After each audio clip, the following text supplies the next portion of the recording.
이제 신대균 선배님은 1952년생으로 알고 있습니다. 어, 그 저기 대구가 고향이신가요? 그렇죠.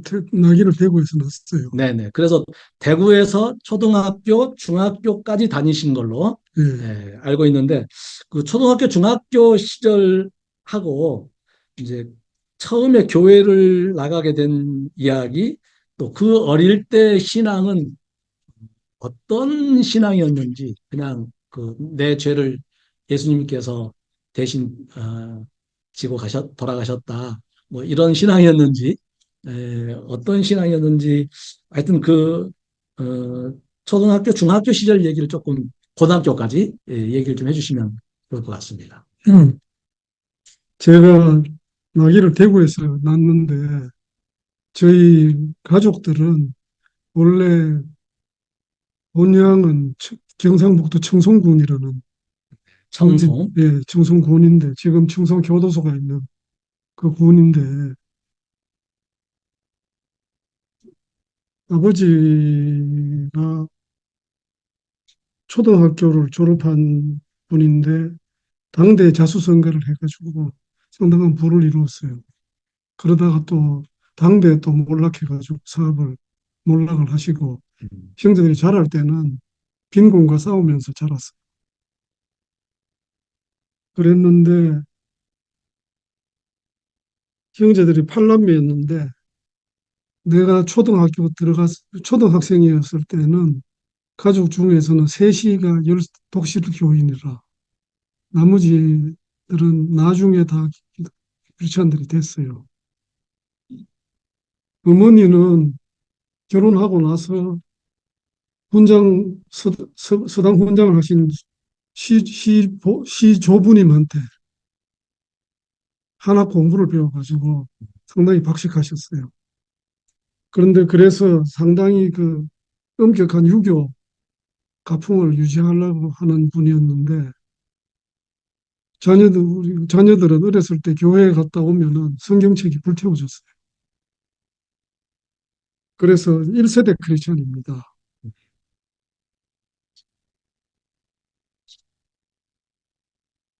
처음에 교회 간 거는 내 팔남매 중에 차녀하고 장남하고 둘이가 내가 초등학교 때 고등학생들이었는데 형님은 고등학교 때 주일학교 반사를 했어요. 어, 예.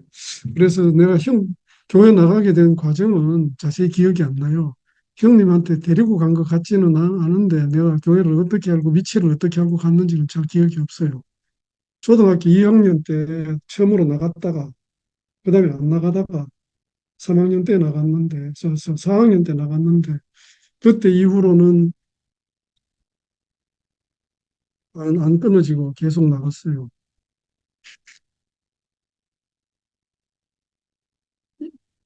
신앙 이야기 조금 있다가 더 하기로 하고 초등학교 때 전교 어린이회 회장을 했는데 초등학교 전체. 예, 전체. 에, 그리고 초등학교 1학년 때에 담임 선생님으로부터 금석헌 선생이 한복 입고 뉴욕에서 거리를 다녔다. 그 얘기를 듣고 굉장히 존경을 하게 되는 일이 음. 있어요. 그러니까 초등학교 때 담임 선생님이 함석헌 선생의 이야기를 들려줬는데 음, 그때 이제 그 함석헌 선생을 존경하는 마음이 그때부터 생겼다 이런 말씀이시죠? 예, 선생을 존경할 뿐만이 아니라 그 뉴욕에서 한복을 입고 다녔다는 민족 주체성에 대해서 놀라운 존경을 하게 됐죠. 음. 그래서 이제 교회 윤주일 학교로 나가기 시작을 한 이후로는 근데 그 교회가 어떤 교회인지 제가 지금 자세히 설명하기는 잘 모르는데 주일 예배 설교시에 담임 목사님한테로부터 일본의 하천풍운의 인민선교 활동에 대해서 듣게 됐어요.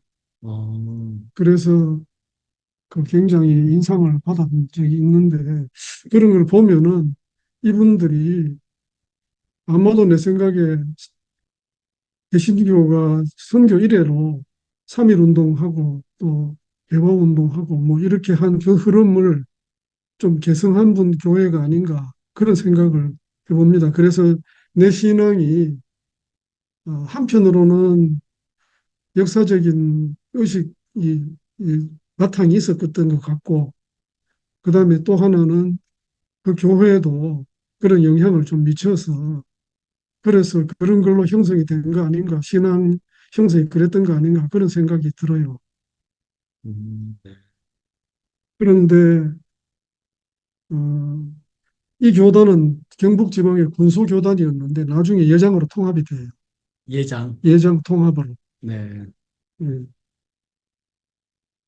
거기 내가 교회를 다니기 시작한 때로부터는 학교 등교하기 전에 교회부터 가가지고 기도하고 그리고 풍금도 치고 그리고 시간 되면 교회 이제 학교로 등교를 하고 그랬어요.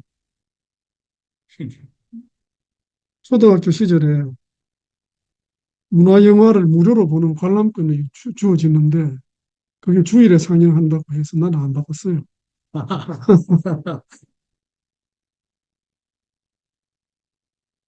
네. 그리고 몽테크리스토 백작 뭐 이런 독서 그런 거 많이 했고 음. 초등학교 발행하는 신문에 주필을 했어요. 학교에서 발행하는, 초등학교에서 발행하는 신문에 예, 주필이라고 해서 돌스토이 이야기도 쓰고 뭐 어쩌고 뭐 그러니까 그 편집부의 뭐 일을, 주필 그러니까 그 하여튼 그 주간, 그, 주간 편집을 네, 주관하는 주관하는, 네. 정교 어린이 회장도 하니까 그런 역할도 아, 예. 뭐 할 만했던 걸로 생각이 돼요. 가족들이 신앙심을 가지게 된 사건이 한 세 개가 있는데 세 개가 계기라기보다 한 세 가지 사건이 가족들의 신앙심 형성에 좀 더 도움을 줬는데 하나는 자녀이던 그 누님이 고등학생일 때 복막염으로 사망을 해요. 그런데 찬송가를 날빛보다 더 멀리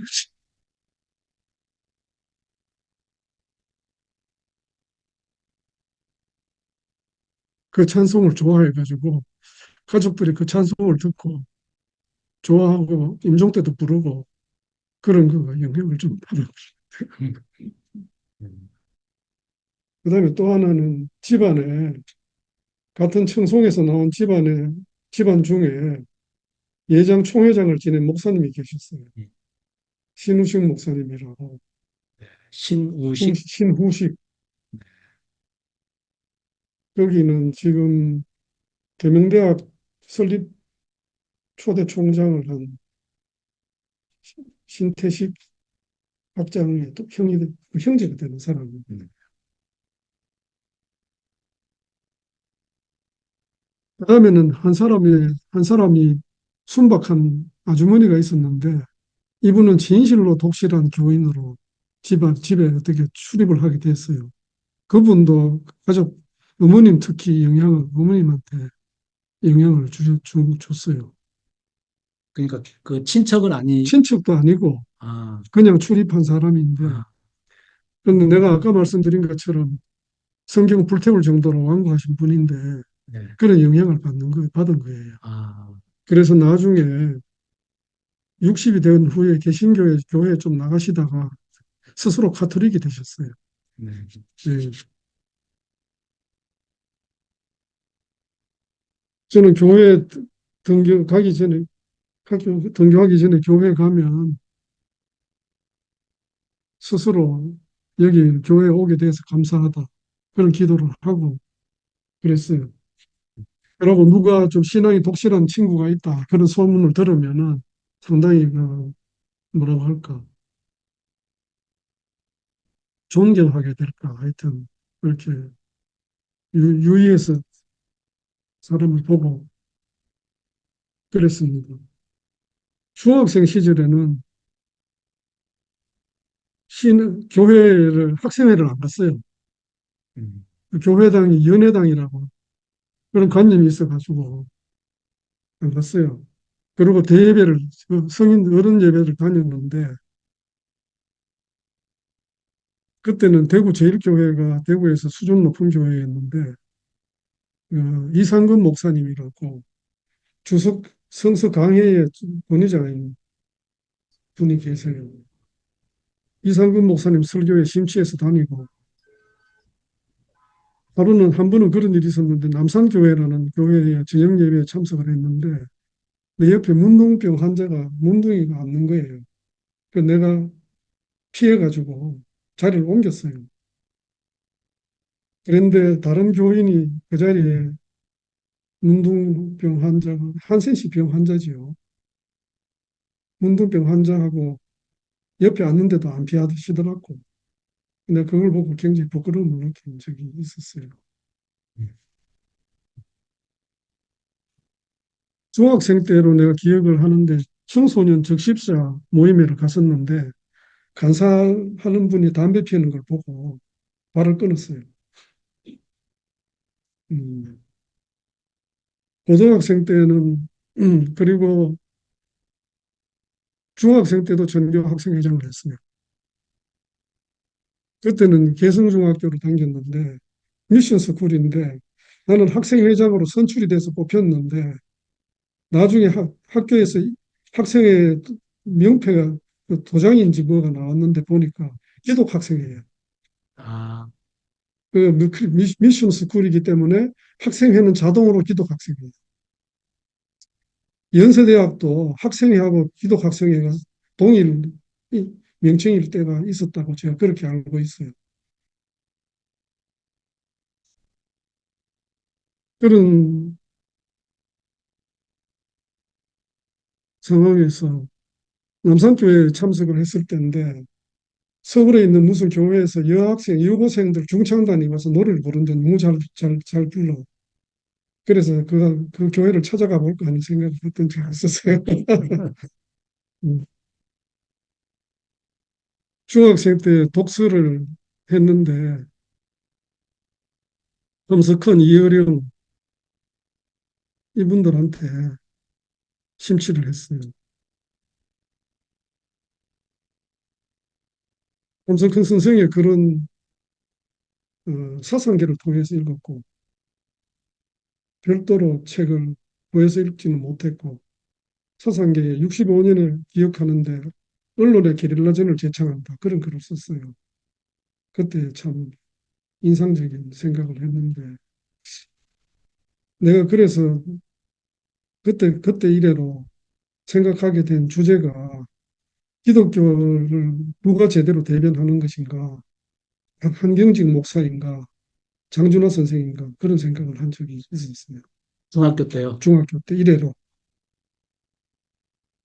그 두 사람에 대해서 누가 의로운 사람인가 하고 자문을 계속해보는 예, 해왔어요. 함석헌 선생 저 나중에 중학교 졸업할 때 함석헌 선생의 죽을 때까지 이 걸음으로라는 자서전이 있어요. 그거는 그걸 읽게 됐는데 읽으면 그 뒤인 것 같고 그 책을 보게 됐고 인상적이었고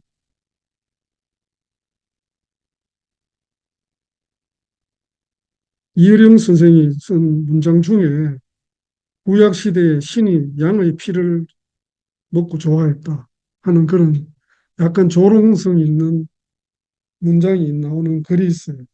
그걸 보고 조롱일 것 같기도 한데 그러나 기독 구약 시대 이야기를 언급한 거를 보고 반갑게 생각했던 적이 있어요.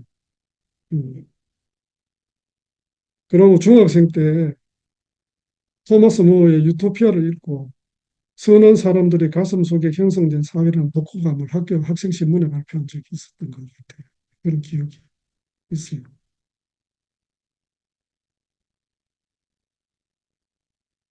그리고 이제 중학교 졸업할 때는 때쯤 돼서는 실존주의 철학도 관심을 가지게 되고 뭐 그런 분위기가 있었는데 이게 이제 개성학교가 미션 스쿨이니까 내 교회 생활하고 학교 분투하고 학교에서 성경 공부 수업 중에 하고 그러니까 나는 학교가 이질감이 전혀 없어요. 그 학교가 매일인지 언제인지 하여튼 기도회도 하고 뭐 그랬으니까 기도도 나는 많이 하고 그랬으니까. 그리고 주일학교 때는 1년에 50명씩 전도를 했으니까. 1년에 성탄절 때 되면은 한 사람 전도, 1년에 한 사람 전도하면은 노트를 한 권씩 준다. 내가 50권을 받았어요. 네. 예, 하여튼 그런 의식이 어떻게 해서 만들어졌는지 나는 그거를 정확하게는 잘 몰라요. 하여튼 내 의식이 그런 의식이 있었다. 음. 음. 그리고 고등학생 시절에는 학내에서 시험이 있는 걸 알았어요. 서울에 이제 올라오셨죠, 그래서 이제 그때? 서울에 올라와서 내가 이제 서울에서는 대관고등학교를 다녔는데 대광고등학교. 경기고등학교 시험을 쳐서 떨어졌거든. 네. 그 대관고등학교에 갔어요. 갔는데 SCM 서클이 있는 걸 봤는데 나는 가입을 했어요. 왜 그런지 하기가 싫었어요. 고등학교 때도 학생회는 연애당이다 이런 관념이 있어가지고 안 갔어요. 음. 안 가고 학생회 서클을 영락교 저기 도산한 청호 선생님에 대한 존경이 있어가지고 흥서단 아카데미를 창립을 해서 멤버가 됐어요. 그러니까 고등학교 다니면서 그때 흥사단 아카데미가 내가 창립됐고, 그때 있었는데 아, 있었는데. 그 대관 고등학교 흥서단 아카데미는 없었어요. 아, 그래서 내가 나하고 그 며칠서 창립을 했어요.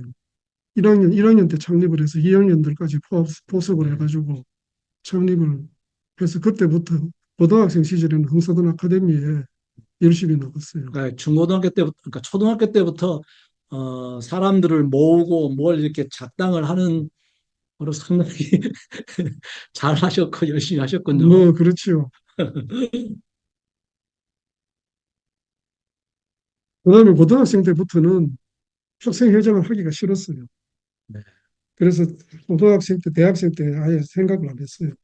하려면은 나가볼 만한 기회도 있었는데 좀 뭔가 좀 유치한 것 같은 느낌을 받았어요. 고등학교 때 영락교회를 출석을 좀 했는데 하루는 성경 담당하시는 장모님이신지 하여튼 담당자가 나서가지고 공전은 헌금하지 마라. 그렇게 광고를 하시더라고. 돈 세는 그 귀찮다, 복잡하다고. 좀 단위가 높은 화폐를 써라. 그래서 그때부터 영락교회를 나갔어요. 네.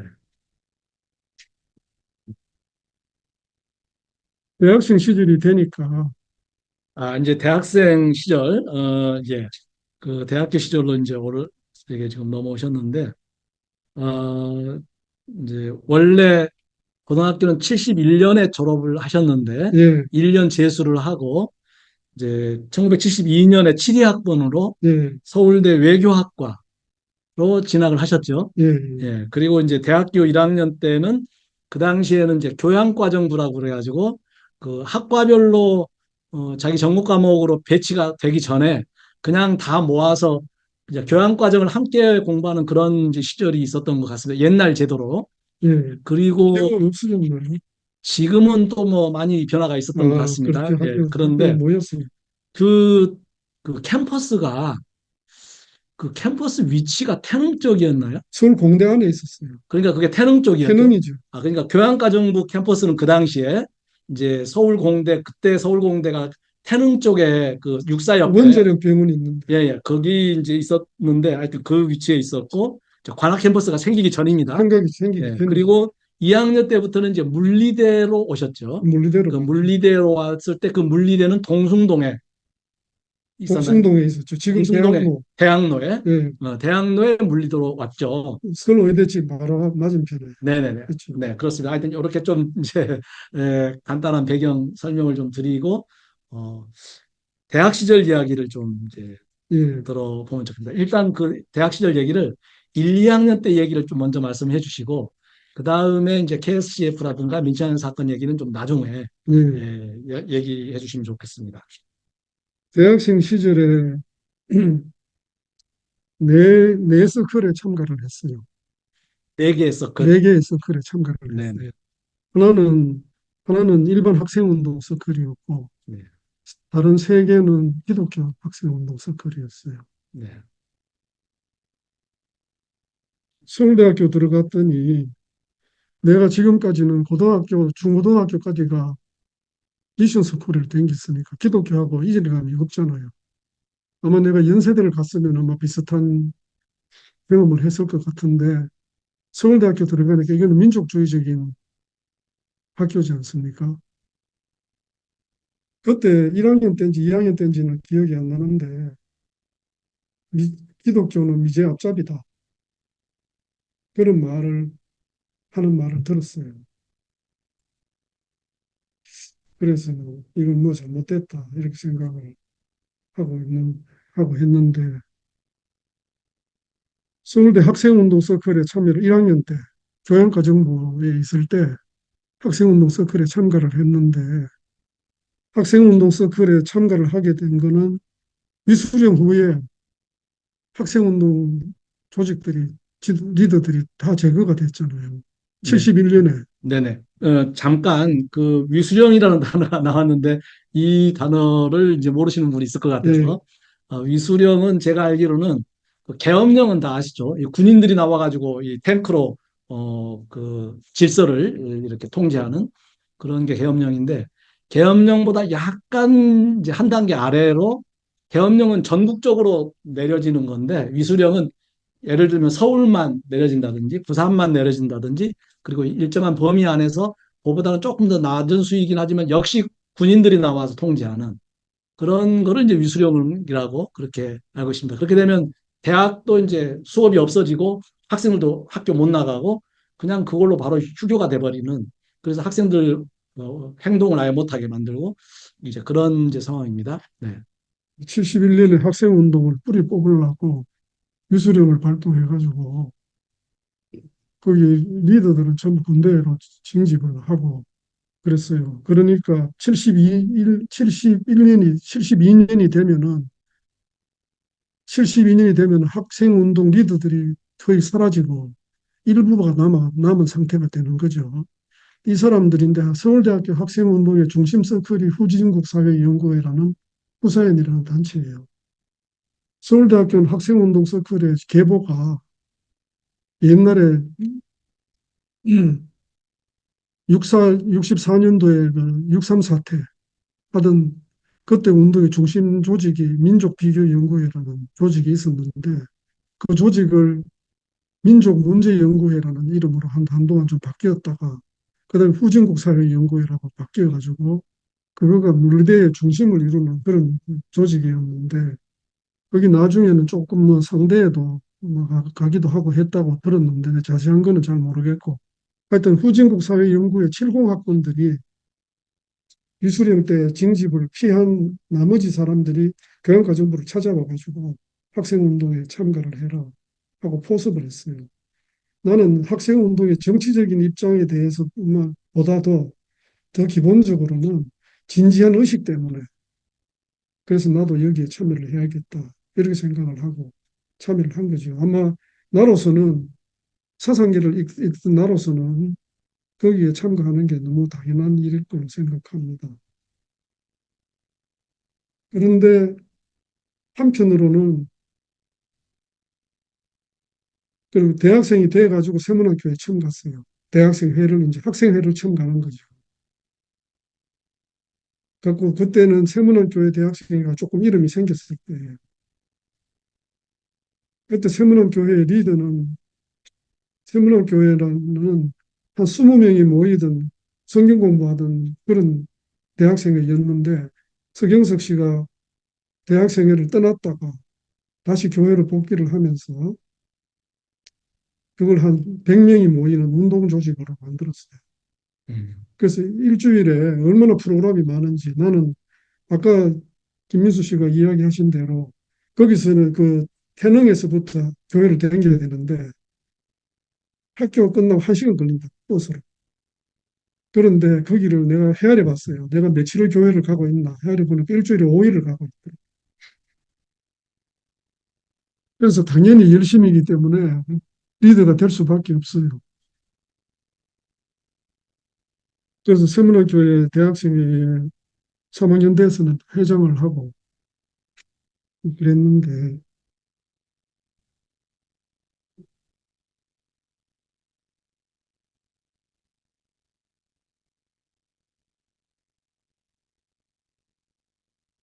지금 네 개의 서클에 참여했다는 게 학생운동 서클, 세문학교의 대학생회, 예, 그리고 이제 KSCF. KSCF인데, KSCF죠. 네, 세문학교 대학생회 선배인 서강대 선배하고 같이 안재훈 목사님을 기독교회관으로 찾아가서 만났어요.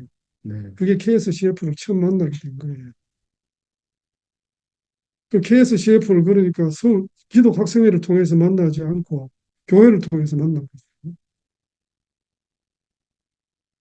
그때 중학교 입학을 하니까 외교학과 선배 중에서 교양과 정부의 기독학생회를 좀 만들어 보는 게 어떠냐 그런 이야기를 듣고 여학생을 한 사람 소개받았는데 CCC 출신의 여학생을 만났어요.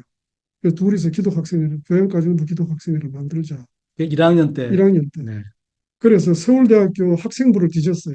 뒤져가지고 자기 종교를 기독교라고 쓴 사람들한테 전부 편지를 보냈어요. 아, 옛날에는 학생, 학생과나 이런 데 가가지고 학생들의 그 명단이나 이런 걸 볼 수가 있었어요. 옛날에는. 그런 데가 있었습니다. 그런 거를 개방을 해주기도 했어요. 좀 볼게요. 그러면 또 보여주고 그래서 명단 적어가지고 그래서 이제 그 과 사무실 이런 데 찾아가서 이름 불러가지고 만나고 이제 그런 거죠. 그래서 그랬는데 거기다가 기독학생회를 만들 테니까 참가를 해라 하고 전부 이제 연락을 보낸 거예요.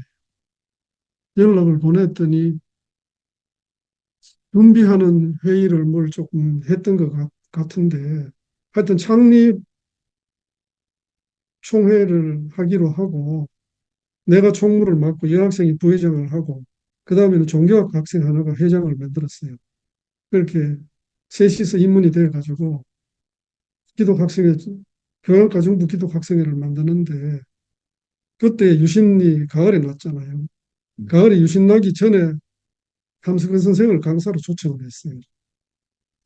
근데 함석헌 선생은 그때 위수령 이후에 일체 강연을 못하고 아무도 초청하는 사람이 없고 그럴 때인데 함석헌 선생 댁을 찾아가가지고 하여튼 그렇게 강사 교수 섭외를 하고 거기서 장준하 선생을 만났죠.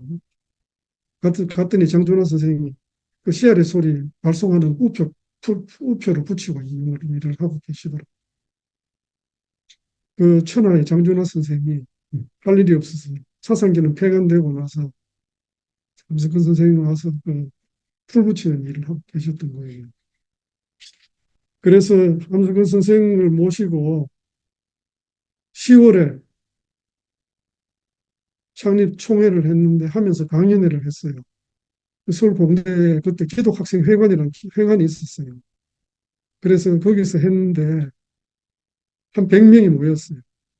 그 기독학생들뿐만이 아니고 아마 일반 학생들도 참가를 했을 것 같아요. 그런데 기독학생회를 해도 특별히 무슨 예배를 드리거나 이런 걸 할 겨를이 없었어요. 그런 학교가 문 닫아버렸기 때문에 할 수가 없었는데 나는 그 기독학생회 창립을 하기 전부터 성서연구 그룹을 만들어서 조직을 했어요. 그때 외교학과, 사회학과, 정치학과, 사회과학 대학 중에 중심적인 대학 학과들을 해서 모집, 그룹의 멤버들, 소집 멤버들 모집을 해가지고 남학생 4명, 여학생 4명이 8명이 참가하는 프로그램 대학생회를 했는데 성서 연구반을 했는데 지도자가 없지. 그 무턱대고 창세기 1장 1절부터 읽는 거예요. 그러니까 참 재미가 없었어요. 잘 모르겠고. 그래서 그것만 하기는 너무 좀 지루해가지고 그때 에리 프롬의 사랑의 아트 오브 러브 같은 책은 세문학교 대학생에서 읽고 하던 책들이거든요. 그래서 그 팀에서 같이 읽고 이랬는데 그 팀이 그때는 서울대학교 기독학생이고 KSCF의 멤버가 아니기 때문에 보수 기독학생이에요. 그러니까는 KSCF 참가하려면은 서울대학교에서 만들어진 그 성수연구반을 멤버로 해가지고 KSCF에 참가를 했어요. 그래서 K 프로그램에도 가고 세문안 교회 프로그램에도 가고 그랬는데 민청학년 사건의 특징 중에 하나가 그전에 학생운동에서는 여학생들이 참여한 적이 거의 없어요. 근데 민청학년 때 와서 여학생들의 참여가 적극적인 참여를 한 게 특징인데 그때 참가한 주요 참가 학생들이 단 너댓 명 되는데 대여섯 명 되는가 그런데 그중에 네 명이 나하고 성수연구반 그 반의 멤버들이에요.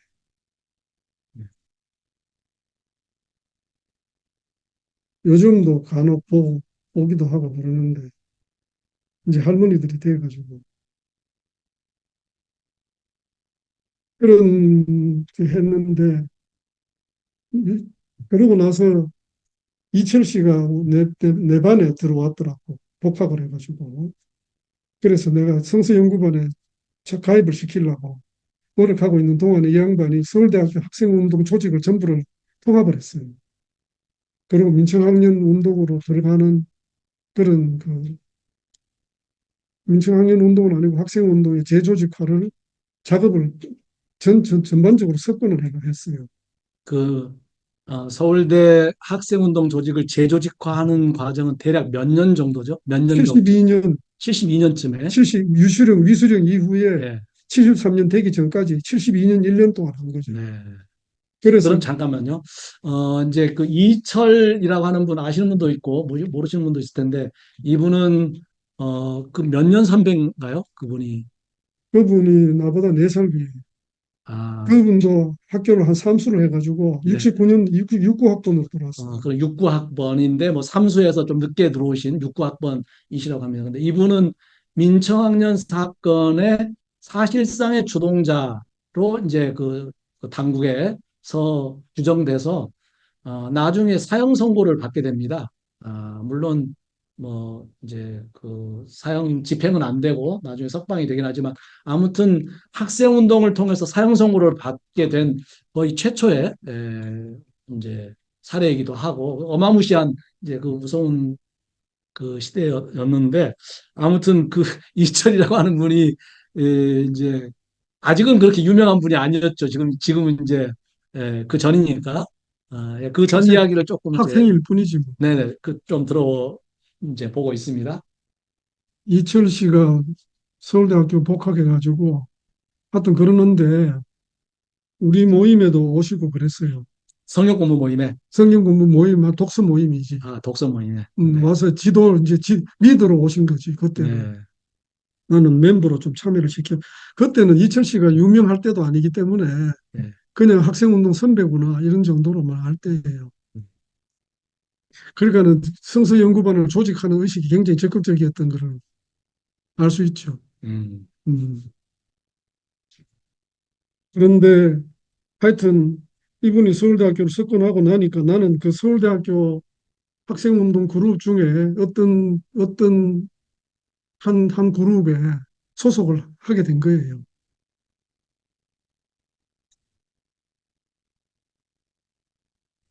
그러면 이제 그 민정학년 사건 이야기도 조금 들어가도 예, 되겠죠. 예. 네. 그러면 민청학년 사건이라고 하는 거는 1974년에 이제 그게 발발하게 되고 사실 학생운동사에서는 가장 이제 광범위하고 그 전국적인 그런 어떤 그 사건이었고 그리고 당국의 탄압과 그 어떤 그 형벌도 뭐 가장 이제 크고 이제 혹독했던 이제 그런 사건이라고 볼 수가 있는데 학생운동의 완전한 어떤 새로운 어떤 그 질적인 전환이 이제 일어난다고 볼 수도 있고요. 이제 음. 그런 사건인데 그게 실제로 어, 언제부터 어떤 방식으로 이게 그 실질적인 조직화의 과정이 있었나요? 있었어요. 조직화라는 걸 어떻게 말하느냐에 따라서 달리겠는데, 네, 하여튼, 그거로 가기 전에 제가 말씀 하나 드리고 싶은 거는 기독학생 운동 쪽에서도 이런 시국에서 상당한 정도로 준비도를 만들고 있었다는 점이에요. 네, 네, 그게 좀 한마디 하고 갈 만한 네, 네. 사항이에요.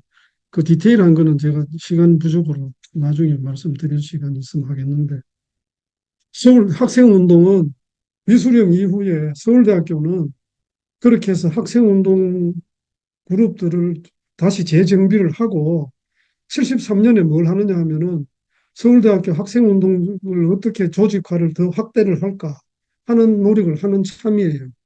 그걸 위해서 학생회를 포섭을 해가지고 학생회를 장악을 해야겠다. 이런 계획을 세워가지고 사회과학 대학 3학년 학생을 학생회장을 만들고 이 학생회장이 어, 나중에 민청학년 어떤 그렇게 해서 학생회를 만드는 일을 하는 방식으로 학생 조직을 활성화시키려고 노력을 하고 있었어요. 그리고 그것도 주도한 사람이 서경석 저기 이철씨예요. 그런데 한편 민청학년 사건의 계기가 된 사건이 발생을 하는데 이 사건이 남산부활절 사건입니다. 네, 이게 남산 부활절 사건이나 그 이전 얘기는 그냥 사건 이름만 말씀해 주시고 그냥 자세한 설명을 안 예, 하시면 예, 될 것 같습니다. 넘어가죠. 그래, 시간상. 예, 예. 네, 네. 하여튼 남산부활절 사건이 두 가지로 민청학년 사건에 영향을 미치는데 하나는 민청학년 사건의 발생에 영향을 미치고 또 하나는 주요 구성체가 돼요. 그래서 민청학년 사건이라는 거는 크게 말하면 좀 다르게 표현하면은 학생들과 개신교의 합작품이다 이렇게 말할 수도 있어요. 73년이 되니까 그때 73년에 72년부터 아까 말씀드린 대로 세문안교회 대학생회는 그렇게 활성화됐고 전태일 사건 때부터 활성화되기 시작해서 활성화됐고 그 다음에는 KSCF는 69년에 통합돼서 생긴 이래로 나름대로 활성화돼서 진행을 하고 있고 또 하나의 거점이 하나 생기는 것이 제일교회 대학생회인데 제일교회 대학생회는 아까 말씀드린 후진국사회연구회가 학교에서 갈 데가 없어요. 세미나를 하려도 공간이 없어요. 그래서 탄압을 받고. 탄압을 받아서 그 모이면은 잡아가니까. 그래서 제일교회 박형준 목사님 교회를 찾아와가지고 누군가가 소개를 해가지고 찾아와서 여기서 세미나를 하는 공간을 가지고 싶다 하니까 박 목사님 오케이를 하셨어요. 그래서 했는데 이제 일반 학생운동 세미나 사회과학 공부도 하고 뭐 네, 네. 그렇게 하다가 발전했죠. 네. 뭐 그렇게 되고 그런데 이 팀들이 KSCF하고로도 확대를 하게 돼. 말하자면 영역을 확대하게 되는 거지. 기독학생운동 쪽에서 보면은 제일교회 팀들이. 그래서 이 사람들이 KSCF의 중심 지도부가 돼요. 그게 나병식, 황인성 이런 사람들. 그런데 이 사람들이 노선상으로는 학사단의 영향을 받아가지고 그전까지는 학생운동이라는 거는 정치투쟁만 있는 줄 알았는데 이 중국 노동운동에도 참여하는 그런 성향을 가지게 되는데 그 깃발을 든 게 학사단이라 KSCF의 학사단이었거든. 그랬는데 이 사람들이 남산부활절 사건에 박형준 목사님이 잡혀가니까 석방운동을 하게 되지 않겠어요. 그런데 남산부활절 사건은 전적으로 개신교회, 국내외 개신교회의 저항으로 탄압을 시도했다가 쭉 석방을 시킬 수밖에 없게 된 사건이 됐어요. 그러니까 이 사람들이 한편으로는 그 때문에 박형준 목사님 때문에 부채의식도 있고 한편으로는 승리의 경험도 했고 하니까 학생 시위를 만들자 하고 주장을 한 거예요. 민청학년 사건의 시작이 서울대학교 73년 10월 달에 12시위입니다. 10월 2일 날. 10월 2일 날. 네. 그때, 그러니까 이제 그 73년 4월에 남산 부활절 예배 사건, 그 제일교회 그 음, 청년들이 주도해서 했었던 사건, 그 이후에 있었던 일들, 그리고 73년 10월 2일 날 서울대 시위, 그것도 이제 제일교회 그 대학생들 뭐 하고 이렇게 이제 서울대 주동을 학생들하고 했죠. 같이 이제 한 이제 사건이고, 이런 것들이 민청한 사건들의 그 이전에 이제 준비된 어떤 과정이었다는 것이죠. 이전이라기보다도 민청학년 사건의 시작이 12.12라고 봐야 돼요. 12 데모가 네. 민청학년 사건의 기점이다. 이렇게 봐야 돼요. 아, 네네네. 그게 민청학년 사건 전체에 포함되어 있다. 예, 포함되어 있고, 만약에 11, 15, 12 사건이 없다 하면은 민청학년 사건이 안 일어나요. 아, 네. 네, 그래서 그게 기점이다고 말하는 이유가 왜 그러냐? 그러면은 12, 12를 할 때까지 할 때에 서울대학교 안에 학생운동 지도력 안에 찬반 양론이 있었어요. 주류가 참 반대했어요. 다수가 반대했어요. 그러니까 주류니까 다수가 반대한 거예요. 그런데 이거를 주동을 강행한 사람들이 제일교회 멤버들이고 기독학생운동 지도부가 됐던 K그룹들이에요. 그래서 12.12를 서중석 교수는 개신교 학생들이 주동했다고 말하고 강인철 교수는 KSCF 학생들이 주동했다고 말을 하는데 나는 제일교회 대학생회가 주동했다. 이렇게 회원들이 주동했다. 이렇게 말을 책을 책에다 썼습니다. 네. 근데 이제 그 흔히 생각하기로는 네. 민청학년 사건은 마치 74년 4월 달쯤에 학생들이 전국적인 시위를 준비해 가지고 그런데 잠깐만요. 네. 일으키려고 했는데 그게 사전에 발각이 나서 그 사건이 드러난 거다. 이렇게 알고 있는 경우도 있는데, 그런데 그것이 민청학년 사건을 심층적으로 모르는 거죠. 아, 그냥 4월 3일에 일어난 사건 혹은 그 즈음에 일어난 사건으로 이해를 하는 거죠. 네네네. 그런데 그게 왜 그러냐 하면은 이번에 민청학년 50주년 기념 행사를 하면 토론회를 했어요. 그게 10월 서울대학교 12.12가 기점이다 하는 걸 다 공인을 했어요. 그 네네. 토론회에서. 네, 알겠습니다. 자, 그런데 이제 그 이제 민청학년 사건에 관한 자세한 얘기를 오늘은 조금 줄이면 좋을 것 같습니다. 예, 왜냐하면 그렇죠. 예, 예. 그 오늘은 이제 조금 더 개인적인 얘기로 또 들어갈 수 있는 시간이 필요한 거니까요. 예, 그 이제 궁금한 거는 이제 선배님은 예. 그 사건에 어떻게 연루됐고 이제 어떻게 감옥에 갔고 감옥 생활은 어땠는지, 이 아무튼 좀 더 그냥 그 개인적인 그런 이야기를 조금 해주시면 좋을 것 같습니다. 민청학년 사건에 내가 참여할 때는 나는 좀 독특했는데 서울대학교 물리과대학 학생운동 멤버로 잡혀갔어요. 그 팀하고 같이 갔어요. 대략 언제쯤 잡혀가셨나요? 그게 그게 74년 5월에 잡혀갔어요. 네, 네. 근데 5월에 잡혀가기 전에 3월 달부터 도망댕기고 있다가 이제 좀 이철 씨가 잡히고 나서 이제 한 달락 졌다고 싶어가지고 서울대학교 출석을 했어요. 학교를 갔는데 그래서 동대문서에는 서울대학교 물리대 학생운동 그룹들이 잡혀가 있었어요. 근데 내가 조사를 받다가 보니까 서울대학교보다도 KSCF 쪽에 더 많이 나오는 거라 기독학생운동의 분량이 더 많은 거예요. 그래서 나중에 재판부는 기독학생운동 쪽으로 넘어갔어요. 그거 두 개를 걸쳐가지고 저기 사건이 조사된 사람은 거의 나밖에 거의 없게 돼 있어요.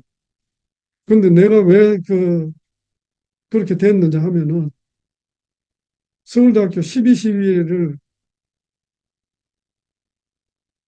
아무튼 연루가 됐고요. 연루가 돼서 네, 주동자가 됐어요. 네. 그래서 자료로 보면은 이건 잡히게 돼 있어요.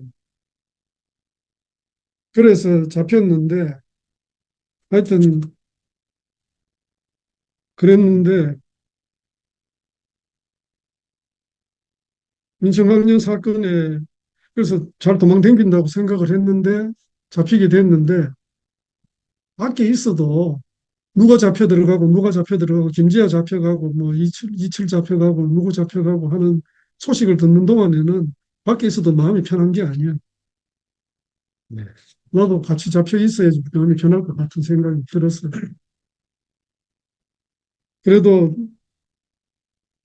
잡혀서 징역을 7년을 선고받았는데 그때 감옥에 있으면서 인혁당 당수인 도혜정 씨가 옆방에 있었어요. 그러고 소설가 그 이호철 씨가 문인 간첩단 사건으로 잡혀와가지고 같이 통방하고 운동하러 다니고 뭐 그렇게 보고 그랬는데 도회정 씨는 사형 집행이 사형 집행이 된 사람 됐죠. 예. 됐죠. 그랬는데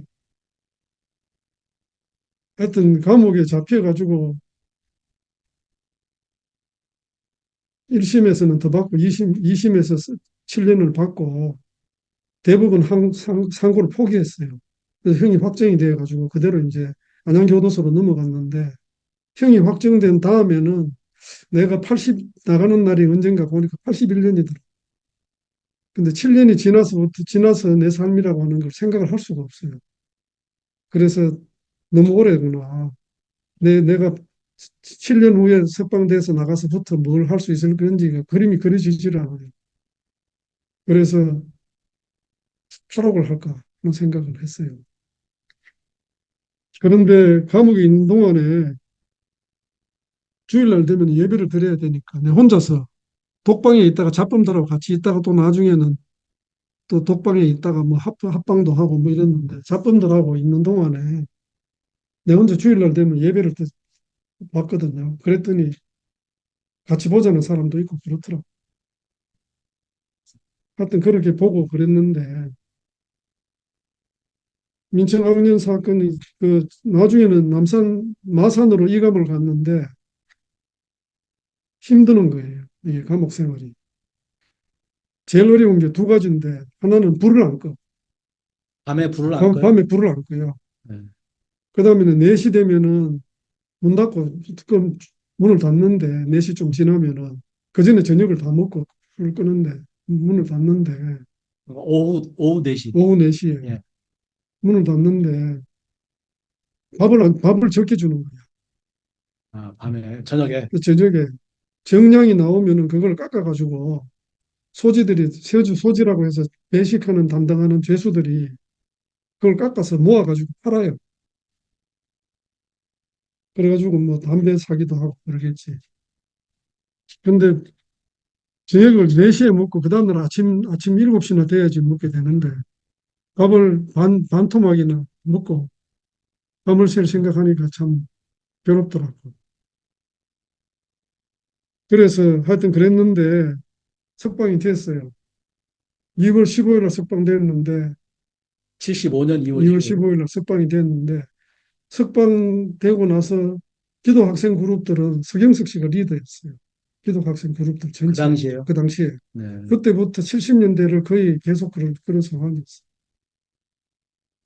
그래서 뭐 같이 의논도 하고 왜냐 KSCF 그룹으로 묶여 있으니까 내가 그렇게 해서 안 그래도 뭐 기독학생 그룹에 속했겠지만은 그렇게 됐는데 그러니까 이런저런 의논도 하고 그러는데 운동 어떻게 계속하느냐 이런 얘기도 하고 있고 그러는데 그날 또 기독학생 운동 멤버들이 모여서 의논을 하는 미팅을 하고 있는 중인데 인혁당이 사형이 집행됐다는 소식을 들었어요. 그 자리에서 모임하는 중에 아, 그러면 인혁당 사형 집행은 석방 되고서 석방되고 이야기를 나서 들은 거네요. 예, 거기 4월 9일이거든요.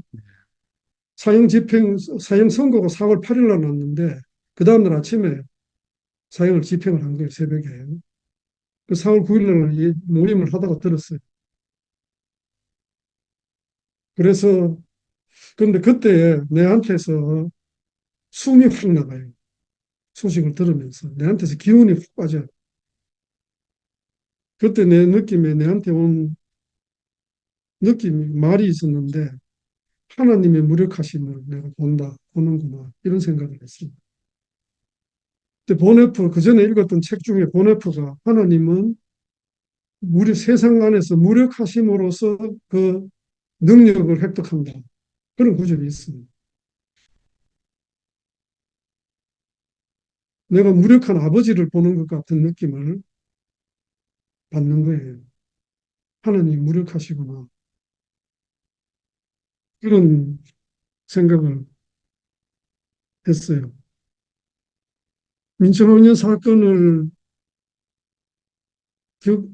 겪는 걸 포함해 가지고 기독학생 운동에 참여한 때로부터 나는 기독교와 이 사회운동 혹은 사회 변혁이 어떤 관계에 있는가 하는 것을 늘 생각하는 테마가 됐어요. 그래서 책을 읽게 됐는데 그중에서 책, 내가 이렇게 생각합니다. 내 이야기를 생각해 보면은 내가 어떤 소양의 사람인가 하는 점이 하나 있고 내가 어떤 사건에 부딪혔는가 하는 점이 있고 세 번째는 그런 사건을 부딪히면서 나라는 사람이 어떤 생각을 했느냐 하는 게 토막이고 그러고 무슨 일을 했느냐 이게 네 가지로 이야기할 수 있겠다는 생각을 해봤습니다. 생각을 한 것이 72년에 세문학교에 대학생회를 들어갔는데 그때부터 거기서 본네프의 옥중수 씨를 소개를 접하게 됐어요. 그리고 그 당시에 접한 책들 중에 사상가들 중에 신에게 솔직히 이런 신론책도 있고 파울로 프레이리의 페다고지 오브 더 오프레스트 그런 WCC에서 나온 책도 있고 한데 다른 거는 관심이 별로 많이 안 가고 본네프만 꽂혔어요. 그래서 대학생 시절에 제일 탄독한 책이 사상가가 둘이라면 하나가 함스컨이고 하나가 본네프입니다. 신학자로는 폴틸리히, 불트만, 그 다음에 조금 지나서 나중에 몰트만 이 책들을 읽게 되고 그 중에도 단연코 심취한 책은 옥중서신이고 옥중서신하고 책 읽은 그런 책들을 읽었고 마틴 루터 킹, 간디, 시몬느 베이유, 그다음에 최인훈의 광장 이런 것들에서 다 기독교를 이야기하고 있는 것을 발견을 해요. 그래서 이런 책들 안에서 기독교를 새로 내가 발견을 하고 기독교에 대한 나는 기독교의 의에 대한 생각을 어려서부터 가지고 있는 셈이지 않습니까? 그런데 이거를 글로 학문으로 학문적으로 사상적으로 그거를 논증하는 글들을 읽게 된 거죠. 그래서 나는 학생운동하고 막 부딪히기 전에 세문안교회라는 데서 만들어진 그 학생운동과 신학적인 담론의 복합체를 경험을 하고 내 혼자 생각을 하게 됐다. 이렇게 말할 수 있어요. 그것이 서경석 씨 같은 경우는 안 그랬을 거예요. 학생운동에 바로 부딪히고 자기가 그 담론을 찾는 동안에 그런 세미나를 하게 된 거니까 나는 그보다도 자원이 더 풍부한 자원에서 생각을 하게 됐다. 이렇게 말할 수가 있죠. 그러면서 마틴 루터 킹과 보네프가 20세기 기독교를 새로운 단계로 일으킬 기초가 될 사람이다 하는 강원용 씨 글이 있어요. 마틴 루터 킹도 있고 시몬느 베유도 상당한 정도로 호응을 하고 공감을 했는데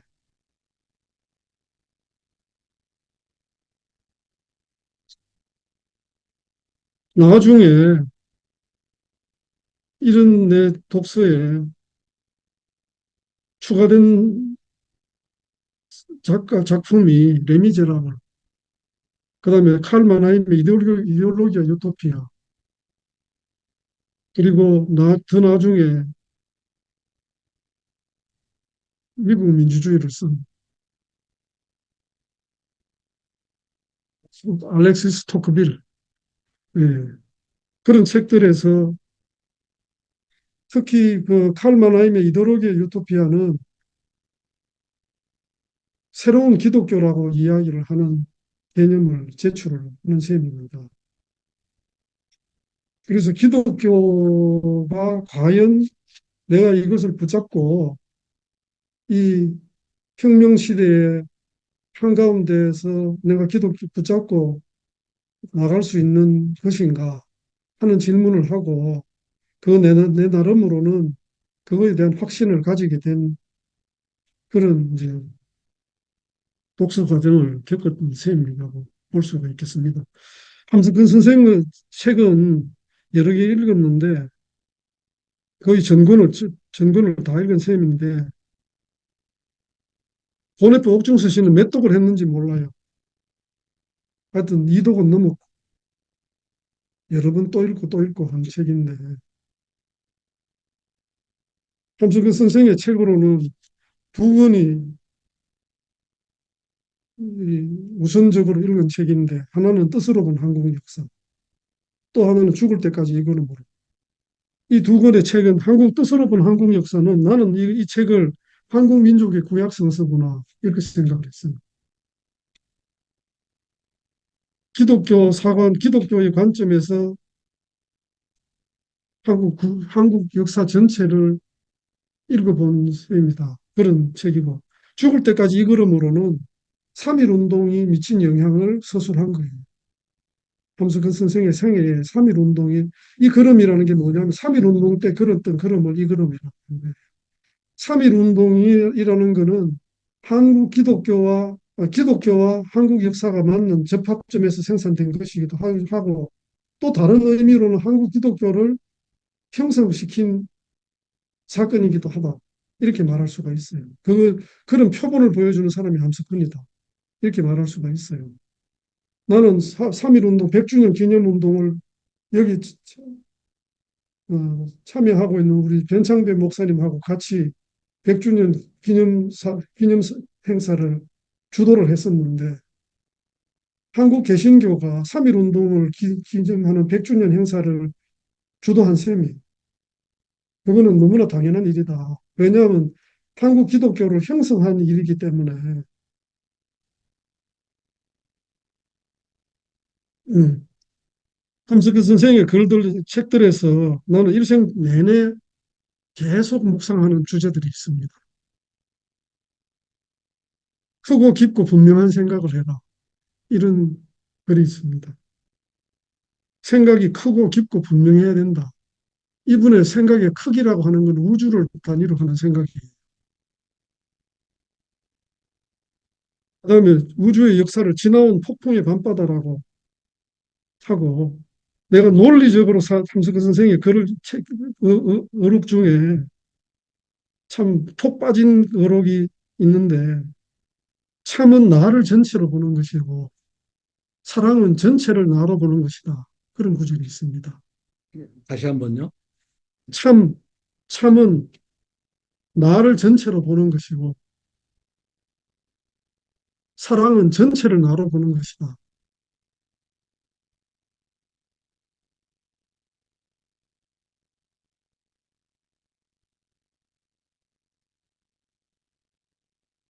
이 사랑과 참과 전체, 이 네 개의 개념이 어떤 관계에 있는가 하는 것을 보여주는 글입니다. 함 선생님은 전쟁 무기를 날선 마음의 시설의 한자락이라고 그랬어요. 저는 이 글들을, 이 구절들을 일생 동안 내내 묵상합니다. 그러고 세계가 한나라 되고 지역적으로 자치 공동체를 만들자. 이런 주장을 해요.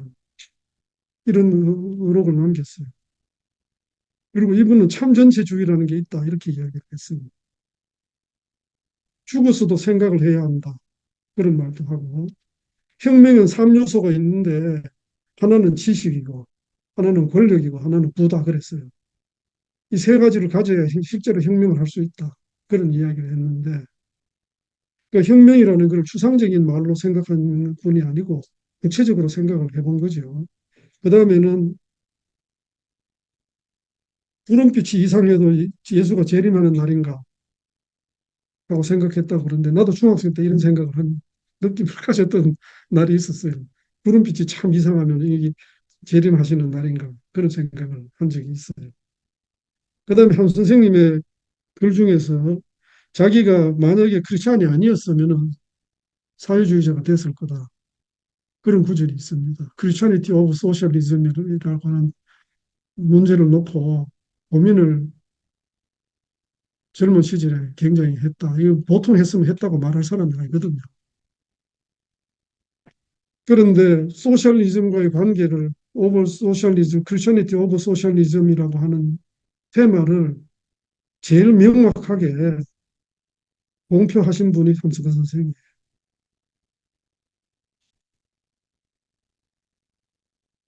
석방될 때쯤 돼가지고는 석방되니까 테아르 샤르댕의 글을 책을 읽게 되는데 테아르 샤르댕은 종말론을 반영을 가지고 있는 분인데 테아르 샤르댕은 돌멩이에 마음이 있다는 거거든. 물질에 의미가 있고 마음이 있다. 그런 이야기를 하는데 오메가 포인트라고 이야기를 해요. 그거는 종말의 순간을 이야기한다. 그런 이야기고 석방돼 감옥에 있을 때 징역 사는 게 하면서 피곤한 느낌이 있는 거를 생각하고 나왔는데 빅터 프랭클이라는 사람이 로고테라피라는 책을 썼어요. 죽음의 프로 수용소에서라고 하는 책을 썼는데 이 사람이 삶의 의미라고 하는 거를 말을 했는데 의미론으로 의미를 발견함으로써 삶의 사람이 삶 사는 힘을 동기를 만들자. 정신의학 치료를 의미론을 가지고 하겠다고 하고 했는데 그 죽음의 프로 수용소에서 읽고 그거를 배운 게 많았어요. 그런데 내가 감옥에서 나온 후로는 나도 나름대로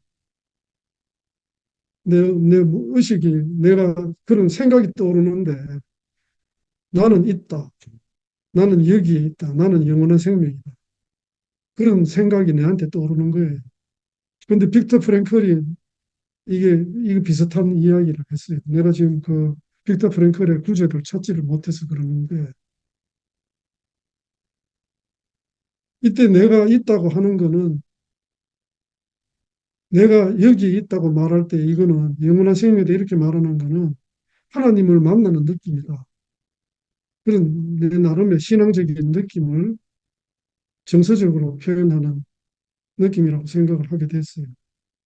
이게 이때 내 생각이 뭐냐 하면은 민청학년 때 석방됐다고 하지만은 형 집행정지로 석방이 돼가지고 언제든지 다시 잡혀갈 수 있게 돼 있고 그리고 이 유신체제가 끝날 때까지는 내가 인생이라는 게 성립을 안 해요. 그러니까 종말론적으로 살 수밖에 없어요. 그러니까는 아무런 기약을 할 수가 없고 결혼을 할 수 없을 거라 생각했어요. 안 하려고 생각했어요. 보니까 본네프도 39에 죽었고 뭐 그랬는데 결혼할 때까지 살겠느냐 이런 생각도 들고 그랬는데 내한테 남아있는 건 아무것도 없는 거예요. 오직 내가 내 스스로 지키는 의식, 내 생각 이것만이 나를 지탱할 수 있고 건질 수 있는 나를 보장할 수 있는 그는 그거 하나밖에 없다. 그런 생각으로 책 읽고 그러고 앞으로 어떻게 할 것이냐 이런 생각만 하고 지냈어요.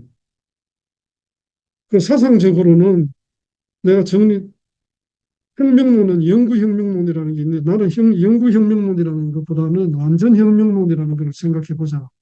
이런 생각을 했어요. 영구히 여러 번 계속해야 되면 그거는 뭔가 문제가 있지 않냐. 이런 생각을 했어요. 그다음에 폭력혁명에 대해서는 그거를 대응할 만한 개념은 영역혁명 아닐까.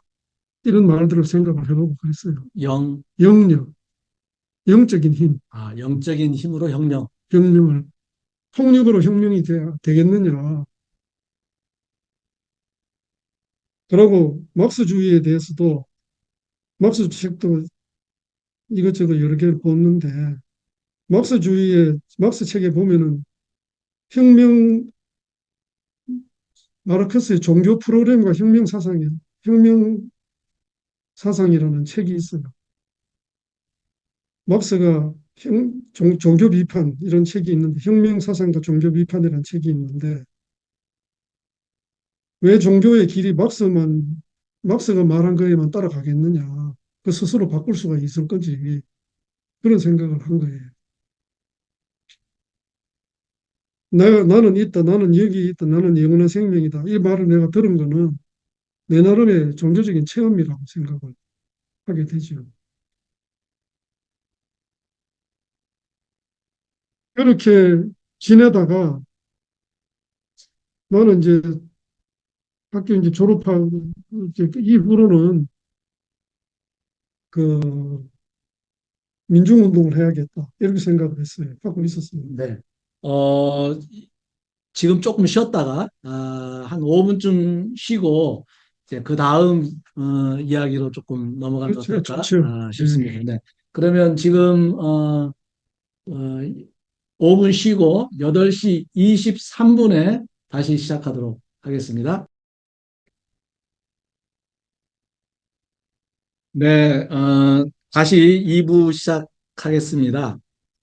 어, 지금부터는 이제 1975년 추록 이후의 활동에 대한 이야기가 아, 진행될 것 같은데요. 어, 제가 알기로는 그 추록 이후에 하신 일 중에 굉장히 중요한 일이 서울대 기독학생회를 개혁하는 그런 활동이라고 저는 알고 있는데 어, 서울대 기독학생회라고 하는 거는 1946년 뭐 해방 직후에 그 안병무 그 박사님 등등 해가지고 초기에 물리대 기도학생회 뭐 등등 이런 그 기도학생 모임들이 이제 있었고 그때는 그 좌우익 대립이 굉장히 심했을 때여서 어느 쪽에도 속하기 어려운 그 기독학생들이 모여서 함께 성경 공부하고 이제 그런 모임으로 시작을 했다고 들은 적이 있습니다.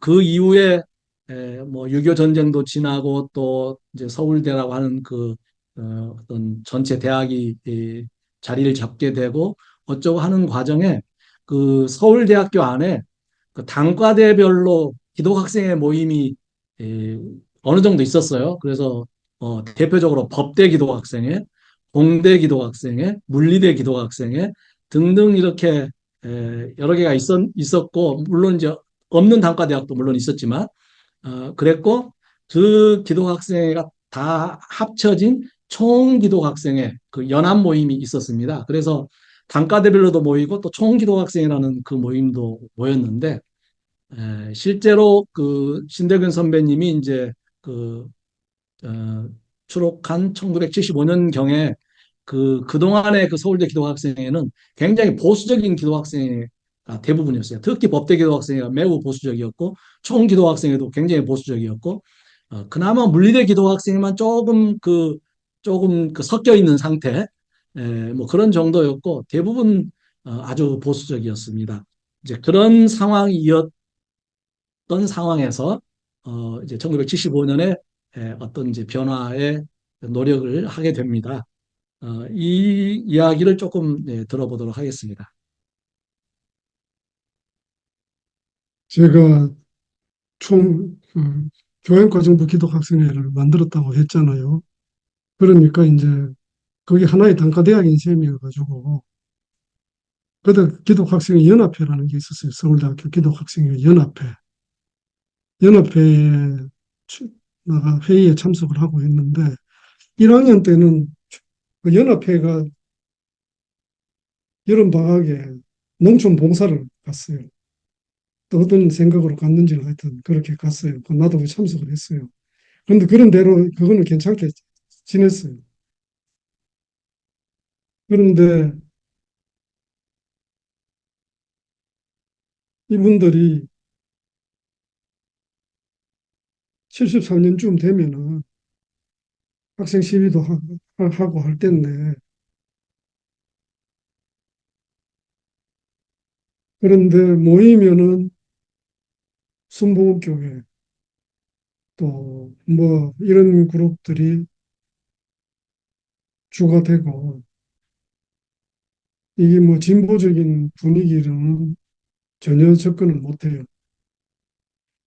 그 학생들이 볼 때는 학교 캠퍼스에서 학생들이 낭만을 구가하는데 저- 저기 어디 골방에 가든지 또 안 그러면은 어디 잔디밭에서 뭐 하든지 예배 드리는 수준이니까 학생들이 관심을 가지지 못하죠. 그런 상황인데다가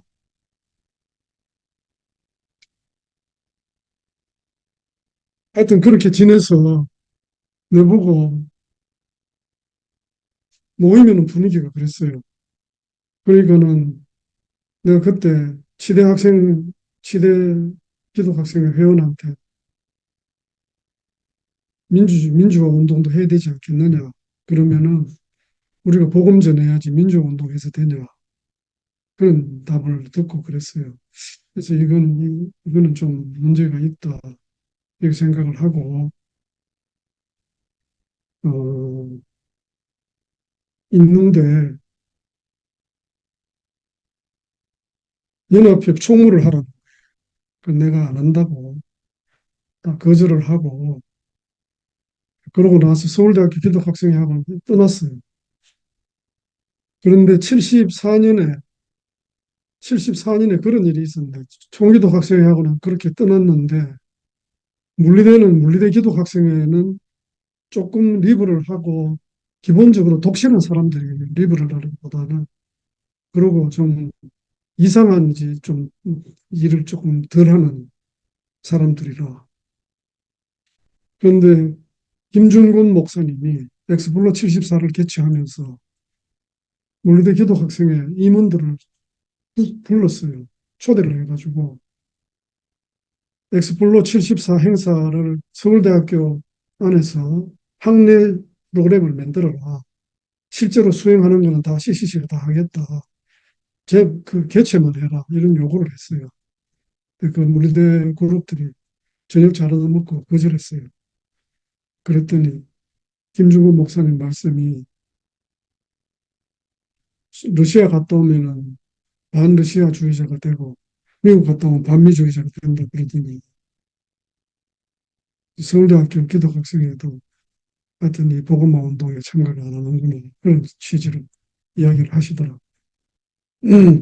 그때 박정기 목사님에 대해서 어떻게 생각하냐 물었더니 평가를 하는 것도 있고 안 하는 것도 있다 그런 이야기를 하셨어요.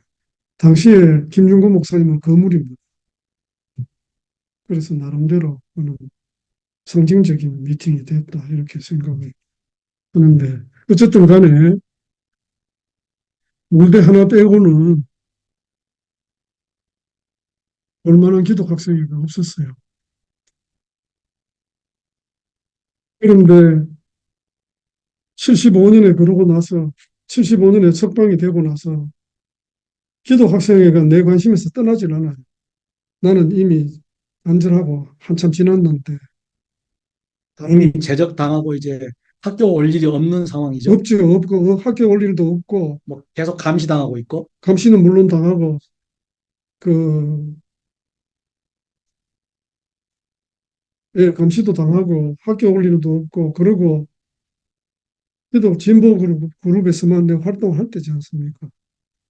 그러니까는 갈 일이 없는데 그래도 관심이 있어가지고 75년 봄에 기독학생회 수련회를 하는데 가봤어요. 참석을 했어요. 총기독학생인가요? 총기독학생회. 음. 그때도 연합회라고 불렀던 것 같아요. 아, 그래요? 예. 근데 언제부턴가 총기독학생이라는 이름으로 적어도 75년경부터는 그렇게 불렀어요. 그러니까 내가 그건 잘 모르겠어요. 네. 하여튼 간에 그때도 총기독학생인지 연합회인지 잘 모르겠는데 갔더니 그 주 강사가 김기동 목사예요. 당시에는 전도사였는지 몰라. 근데 축기하는 걸 하고 있더라고요. 뭐 귀신 쫓는 이런 예, 그 그런 행위. 그 프로그램을 하고 있다고. 그런 간증을 나누고 그러더라고요. 그래서 이게 서울대학교 기독학생회가 이래서 되겠나. 이게 지성의 상징인 학교에서 무슨 일이든지 간에 지적으로 설명하고 해내야지 이거를 자기들끼리만 아는 이야기로 자기들끼리 모여서 통성기도 하고 이렇게 해서 이게 뭐가 될까 이런 생각을 하고 이대로 놔두고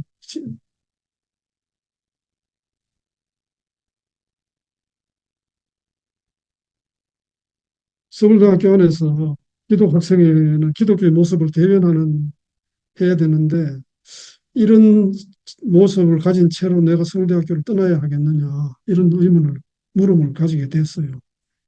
그리고 KSCF가 서울대학교 기독학생회에 공식적으로 참여하지 않는 상태로 남아 있는데 이게 양쪽이 다 이런 상태를 놔두는 것이 옳으냐 하는 생각을 했어요.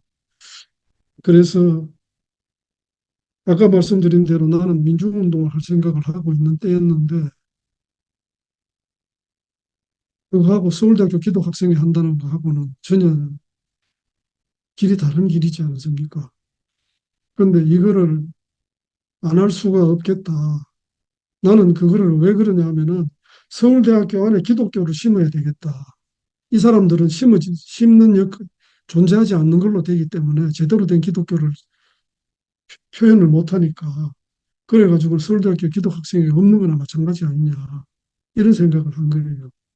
그래서 심어서 그거를 같이 들여다보고 연구하고 생각하면서 기독교의 모습을 만들어 가도록 하자 했으면 해야 되지 않겠느냐 그런 생각을 하고 이걸 고치는 일을 해야 되겠다 한참 고민을 하고 75년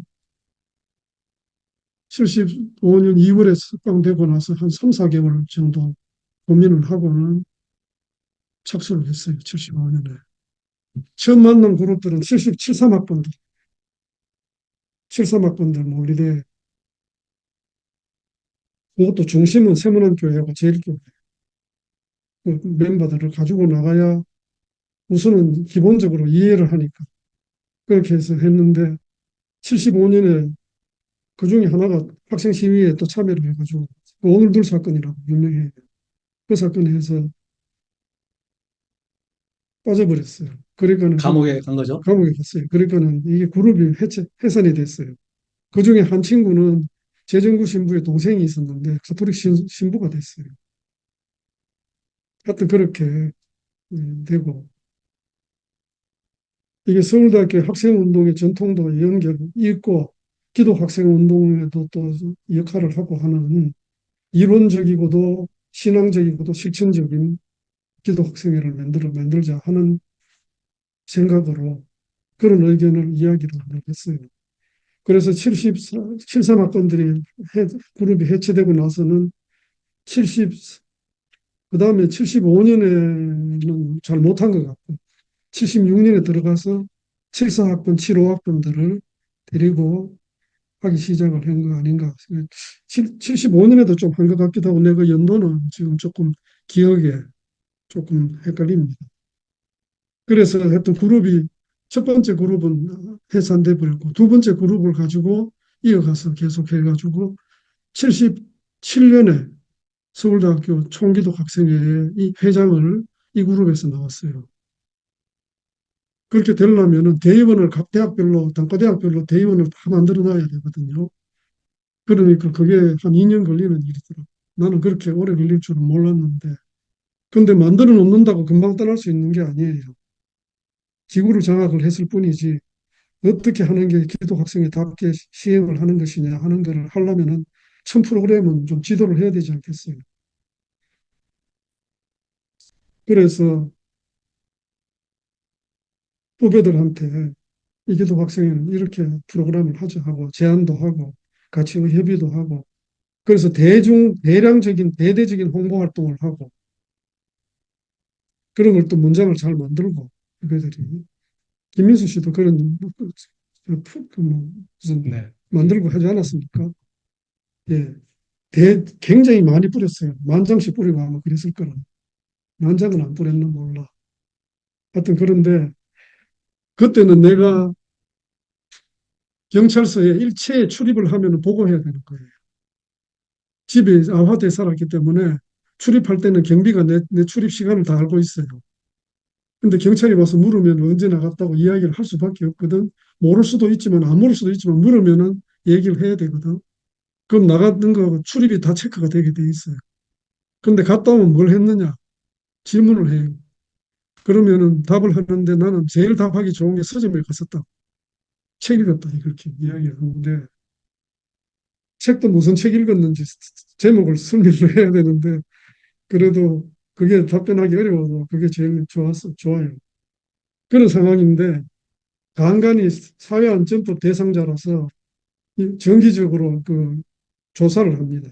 확인을 하거든요. 이 신상에 변동이 있나 없나 조사하는데 내가 성동경찰서 관할에 들어가 있었는데 갔더니 성동경찰서 카비넷에 내 파일이 있는데 바로 앞에 조사받은 사람이 고정간첩, 직파된 고정간첩이다.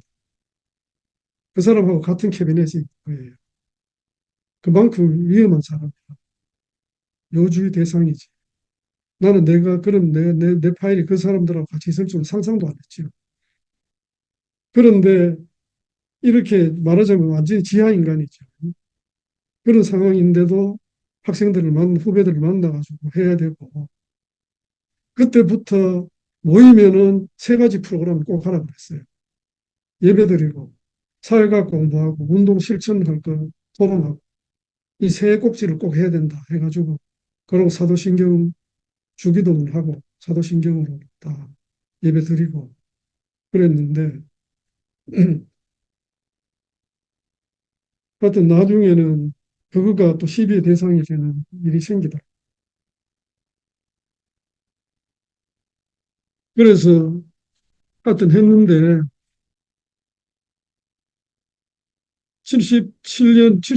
77년에 하고 3년 후가 79년일 거 아닙니까?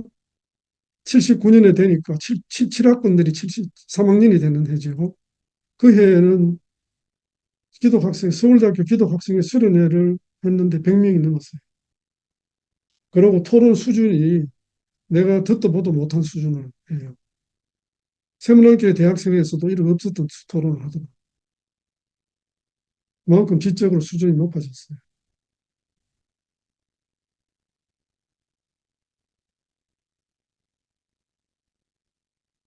그래서 내가 희망하기를 고도로 이론적, 고도로 실천적이고 고도로 신앙적이고 이런 걸 가져야 된다 하려면은 우선 기독교와 사회과학의 양쪽에 다 상당히 우수해야 되죠. 그래야지 그거를 양쪽을 지탱을 할 수가 있으니까. 음, 그런 정도로 공부하고 훈련하자. 그런데 그런 커리큘럼을 나름대로 소화를 해냈다고. 그래서 여러 가지 신학적인 책들도 있고 기독교 사책들도 있고 지금 생각해 보면은 나는 신학교에 그 77년에 신학교로 들어갔는데 내가 준목입니다. 신학교로 들어갔는데 신학교에서 공부한 것보다 기독 학생 운동하면서 읽은 책이 훨씬 많고 우수하고 그래요. 신학교에 가서는 히라보 공부하고 뭐 성경 몇 구절 보고 한 거 외에는 별로 없어요.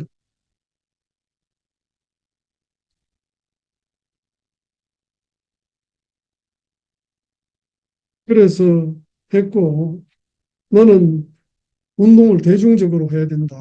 그런 주장을 했는데 대중적이라고 하는 것은 대중이 높은 수준에 올라갈 수 있다고 믿는 신뢰가 없으면 못하는 거예요.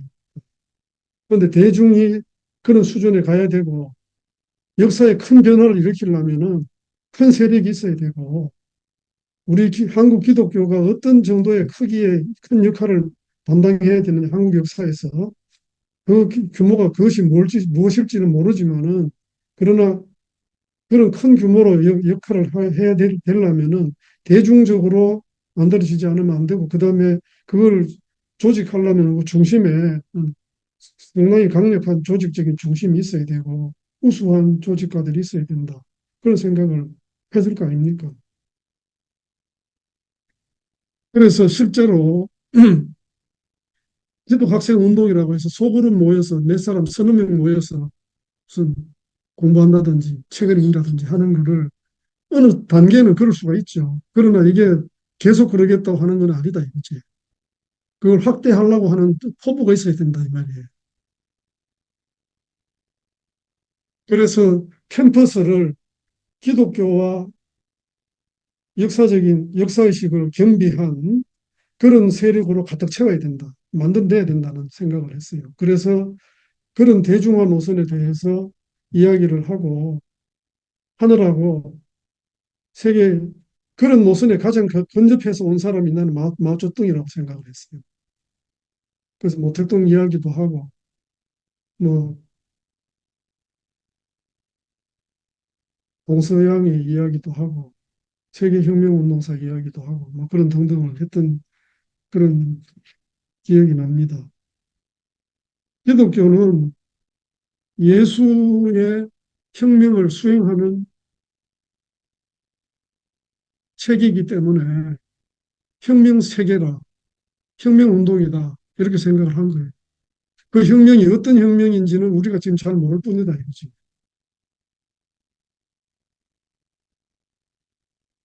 사상적으로는 그런 결론을 가지게 됐어요.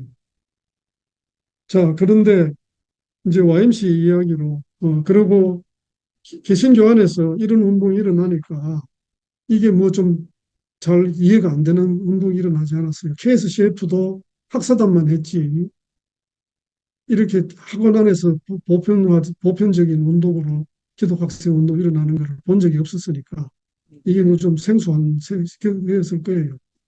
요 대목을 제가 조금 보충 배경 설명을 조금 드리고 말씀을 네, 이어주시면 좋을 것 같은데요.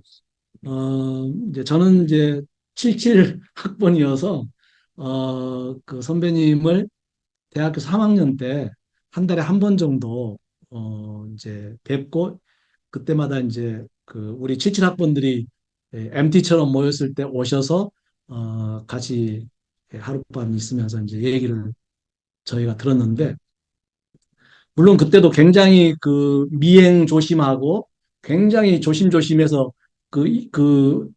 이게 발각이 나면 안 되니까 그 모임 자체를 저희들도 굉장히 조심 하면서 그때그때 모였어요. 그래서 말씀을 이제 듣고 그래서 이제 서울대 기도학생회라고 하는 이 서울대 기도학생 운동은 내년에 또 한 번 본격적으로 이제 한번 다루겠지만 어, 그 75년도에 어떤 개혁 활동을 해서 75, 77학번들 75학번, 76학번들이 이제 어떤 좀 개혁적인 그런 사회 참여적인 기독학생들 모임이 좀 생기죠. 그 인원이 이렇게 많지는 이제 않았습니다. 그런데 이제 77학번이 되면서 77학번이 3학년이 될 때, 그때 79학번이 1학년으로 이제 들어오게 되는 거죠. 79년도에. 그때 이제 가장 이제 많은 인원이었고, 이제 그런 상황이 서울대 기도학생에서도 있었고, 신대균 선배님은, 또 연대 그 후배, 이대 후배하고 같은 이제 그룹으로, 이런 논의를 진행을 시켜서, 마찬가지로 연대 기도학생에도 이런 좀 더 대중적인 그런 어떤 그 기독학생의 형태를 만들어 갖고 이대 기독학생에도 마찬가지로 그런 형태로 만들어 가서 70년대 초반에 민청을 사건 전후로 해서 사실 KSCF 중심으로 하는 진보적인 기독학생 운동이 거의 와해되거나 파괴돼서 굉장히 비밀 모임으로 아주 조금 조금 이렇게 모여서만 명맥을 유지하면서 그러다가 또 시위 같은 거 하면 한바탕 터트리고 또 감옥 가고 이러면서 이제 소수가 굉장히 그 비밀 조직 형태로만 진행되던 상황에서 77년부터는 상당히 대중적인 형태의 기독학생 운동 조직이 이제 나타나기 시작한 거라고 볼 수가 있습니다. 그것이 서울대, 연대, 이대, 뭐 또 또는 다른 대학에까지 이렇게 조금 확산이 되면서 KSCF 안에서 대중운동, 조직운동이라고 하는 그런 개념으로 이런 운동을 이제 함께 논의하고 전개시키는 흐름을 만들어 가게 돼요. 그런 흐름이 생깁니다. 그러면서 그 이전의 관성하고 이제 어떤 이질적인 그런 이제 현상들이 좀 생기게 되죠. 그래서 혹시 이제 그런 말씀을 좀 하실 수 있으면 해주시면 좋을 것 같고, 아니면 이제 YMCA 운동, 사회운동 네, 쪽으로 이거 얘기 여쭤도 좋을 것 잠깐만 같습니다. 할게요. 네네. 그래서 이제 아이덴티티 논쟁이라고 이름이 붙었는데 이게 나는 이 사람들이 내한테 와서 정면으로 토론을 그걸 제기했으면 좋았는데 그런 건 한 번도 없었어요. 그래서 자기들끼리 모여서 뒤로 이거 이제 이 운동을 내가 전개하는 운동을 기독학생 운동을 비판하는 그런 이야기를 한 모양인데 그 뭐 논리가 뭔가 했더니 요원화라고 그러더라고.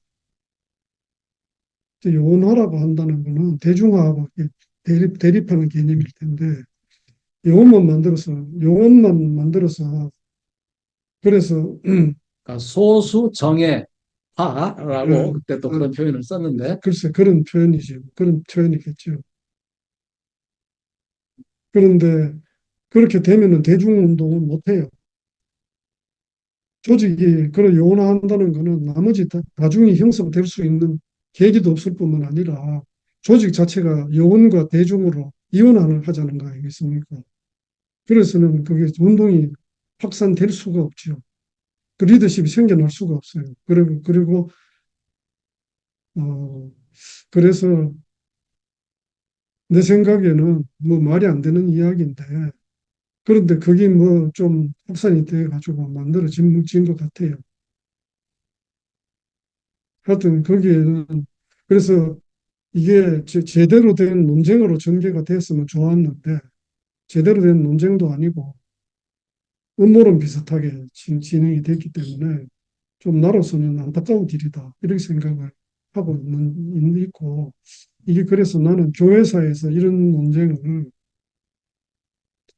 논의하는 것을 하지 말았으면 좋겠다 하는 생각을 하는데 이게 왜냐하면 논쟁답게 좀 전개가 됐으면 그렇게 얘기를 하면 좋겠는데 그렇게 안 되니까 안 됐으니까 그러고 나서는 어 하여튼 그 뒤에도 어, 그런데 하여튼 이게 그냥 서로가 인정을 하고 서로가 존중을 하는 구도가 됐으면은 별 문제 없이 끝났는데 그 구도를 못 만드는 거는 우리도 책임이 있는 셈이에요. 나도 책임이 있다고 봐야 돼요. 그래서 하여튼 간에 그런 상태로 갔어요. 가가지고 81년인가 89년인가 90년인가 한번 총무인선 사태로 또 한번 붙어가지고 양쪽이. 그러니까 이거는 아이덴티티 노선 논쟁하고 별로 이 노선에 대한 시비 자체가 아닌 거거든. 그래서 별로 그거에 대해서는 길게 얘기하는 게 별로 바람직하지 않다. 음. 이런 생각을 합니다. 네, 이 주제는, 이 정도, 물론 이제, 또 그 아이덴티티 논쟁이라고 하는 게 KSCF라고 하는 단체, 그 운동 안에서는 상당히 심각한 형태로 전개된 점이 있어서 역사적으로는 아마, 한 번은, 어, 이제 그 얘기를 나눠야 될 주제일 수도 있습니다. 그래서 그것은 나중에 혹시라도 기회가 있으면 그 주제만 따로 이제 이야기를 하게 될 것 같고요. 오늘은 이제 신대균 선배님의 활동에 대한 이야기니까 이 정도 하고, 신대균 선배님이 기독교 사회운동에 관한 이제 생각과 구체적인 어떤 실천 전략 이런 거를 진행하는 과정이 이제 있는데, 그 얘기를 좀 들어보고 싶습니다. 그 YMCA 그 운동을 상당히 전략적으로 구상을 하고, 1981년 대구 YMCA 간사로 이제 가신 걸로 그렇게 알고 있습니다. 그때 어떻게 어떤 생각으로 YMCA에 이제 개인적으로만 가신 게 아니라 상당히 기독교 사회 운동의 어떤 전략적 기지를 어, 생각하고 어, 추진을 하신 것 같은데, 에, 그 당시의 생각을 조금 들려주시면. 제가 YMCA로 가자 그런 주장을 했는데 그걸 하게 된 계기는 사회운동이라는 전략적인 구상에서 시작한 것은 아닙니다. 그렇군요. 예, 그건 아니고 나는 이 YMCA 기독학생 운동이라는 것이 결국은 사회운동을 포괄하는 선교운동이다. 이렇게 생각을 했거든요. 그러니까 선교운동이에요. 선교운동이 사회운동을 포함하는 선교운동이기 때문에 기독교적인 선교의식을 훈련을 계속해야 돼요. 되는데 이런 선교의식 훈련이라는 것이 학생 시절의 훈련만으로는 안 되겠다 하는 생각을 하게 됐어요. 학생 시절이 완성이 안 된다. 일생 동안 계속돼야 되는 사운동이다. 훈련이다. 그런 생각을 한 거예요. 보니까 후배들을 보니까 시간 오래 걸리는 사람들이 있는 거야.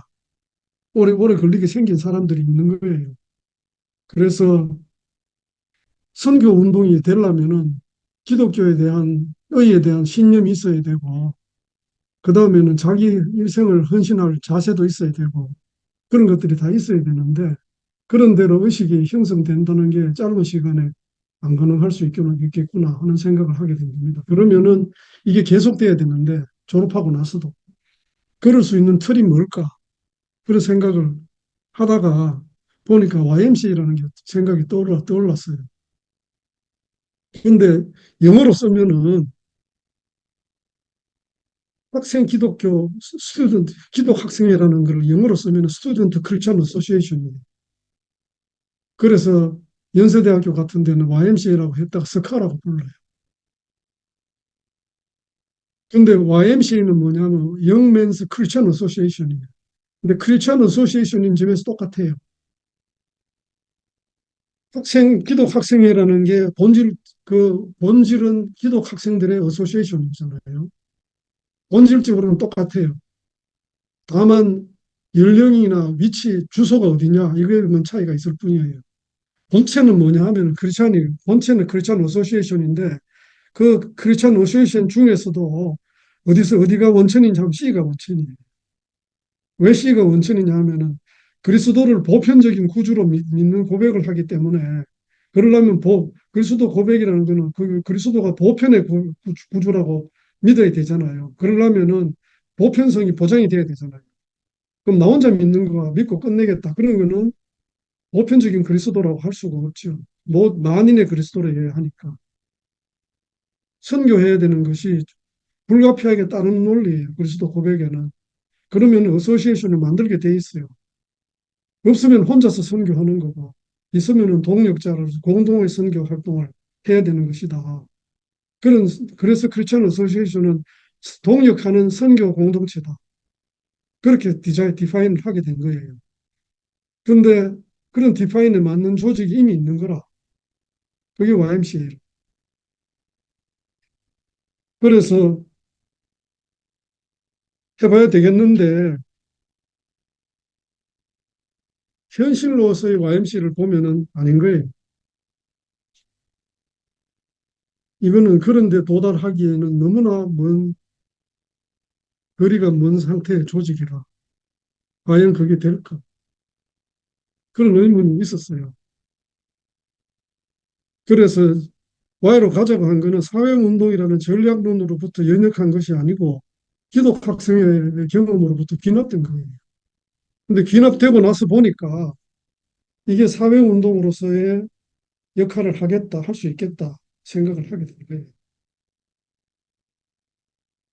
그런데 현실의 YMCA는 그것과 거리가 멀었는데 한참 고민을 했어요. 그래서 YMCA가 아닌 별도의 크리스천 어소시에이션을 만들어서 해보는 게 좋겠느냐 하는 생각을 한동안 검토를 해봤어요. 검토를 해보니까 그렇게 되면은 그 무슨 말이냐 하면은 시대별로 크리스천 어소시에이션을 만들 생각이 있는 사람들이 질 거 아닙니까? 근데 세대별로 보면 앞에 세대가 만드는 거 보면 시원찮은 거라. 그러니까 따로 만들어요. 그러면은 크리스천 어소시에이션은 분열되는 거죠. 세대별로 분열되죠. 이런 분열을 만드는 것은 옳지 않다. 이런 생각을 한 거예요. 그래서 상당히 현실적인 양태는 차이가 크더라도 그거하고 결합하자. 그리고 그 차이는 무시하자.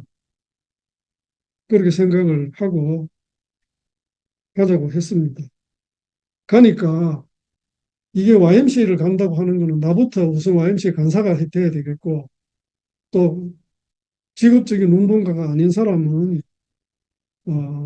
회원이 돼야 되겠고 그런데 어쨌든 간에 그런데 이거는 외형적으로 보면은 정말 라이브한 운동을 하는 거 아니겠습니까? 그러니까는 그거를 보고 KSCF를 하던 친구들이 YMCA 가는 게 운동이냐 그런 비판을 하게 된 거예요. 그래서 그게 YK 아이덴티티 논쟁이 YMCA로 갔기 때문에 그런 논쟁이 더 격화된 뭐좀 강화된 그런 점이 있다 이런 생각을 하게 되는데 그때부터 내가 그런 생각을 한 게 76년부터 했어요. 기독학생이 하는 동안에 생각이 떠올라가지고 그런 생각을 하고 한 78년부터 서울 YMCA에 뭐 조금 간 사람들이 있었을 것 같은데 아닌가 조금 더 긴가 하여튼 그랬어요. 그랬는데 70년, 79년 이전에 YMCA 간사로 가겠다고 간 사람이 3명이 있었는데 그 얘기는 너무 길어질 것 같은데 생각하는 게 좋겠네요. 그래서 지금까지 50년인데 그동안에 YMCA 간사도 여러 명 나왔고 또 사무총장도 연명 사무총장도 몇이 나오고 했는데 50년을 했는데 아직도 YMCA 체질 개선에 도달을 못했어요. 그런데 그러는 동안에 아시아 YMCA가 한국으로 왔습니다. 그러고 그 오게 된 게 옛날에 홍콩이 누리던 아시아에서의 지위를 대체할 수 있는 만한 나라가 한국 아니냐 그렇게 생각하는데 나는 요즘에 아시아 YMCA를 하는 바람에 아시아 YMCA 부의사장도 하고 있는데 그런 동안에 아시아와 세계 YMCA를 돌아보는 경험을 가지게 됐어요. 아시아를 돌아보면서 깜짝 놀란 일이 있는데 세계 YMCA가 세계 YMCA를 만든 사람이 만든 거는 존 알모트라는 아니지 그 영국에서 시작을 했어요. 영국에서 만들었는데 이거를 현대 YMCA를 깃발을 높이 든 분이 존 알모트인데 이분이 WSCF를 창설한 사람이에요. 하여튼 그런데 YMCA를 존 알모트는 20세기의 사도 바울이라고 불리는 사람인데 이 사람이 이걸 만든 이래로 YMCA가 기독교를 벗어나는 경향이 생겼어요. 그래서 최근에도 세계 YMCA가 기독성 조항을 삭제하려고 YMCA로 있다가 우리는 YMCA 기독교 단체가 더 이상 아니다 하고 떠나간 조직도 있어요. 그런데 세계 YMCA에도 그런 영향을 받은 움직임이 있었어요. 그걸 막은 것이 아시아 YMCA. 그 앞장을 선 게 한국 YMCA. 그런데 제가 아시아 YMCA한테 이런 이야기를 해보니까 기독교가 YMCA의 근거가 기독교다.